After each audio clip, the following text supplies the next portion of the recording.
দর্শক, আমি এখন পবিত্র মাহের রমজানের আজ হচ্ছে 17তম রমজান।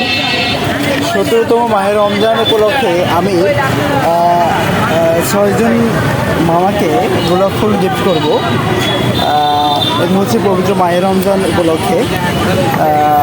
সর্বপ্রথম গোলাপ ফুল আমি দিব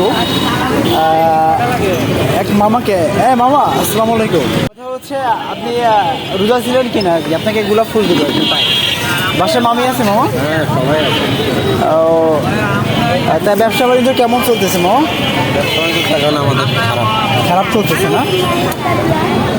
মানে কাস্টমার তো মানে রেগুলার আসে না, যেহেতু ইউনিভার্সিটির এলাকায় থাকেন শিক্ষক। এখন আমার পক্ষ থেকে যেহেতু আমার রোজা ছিল এবং ভালোবাসার খাতিরে গোলাপ ফুল হচ্ছে হযরত মুহাম্মদ সাল্লাল্লাহু আলাইহি সাল্লামের একটা শান্তির প্রতীক বলা যায় ফুলকে, তবে উনি গোলাপ ফুল কিনতে ভালোবাসতেন। সে সূত্রে আমার পক্ষ থেকে আপনাকে দিচ্ছি, এটা বাসায় মামিকে দিবেন। হ্যাঁ।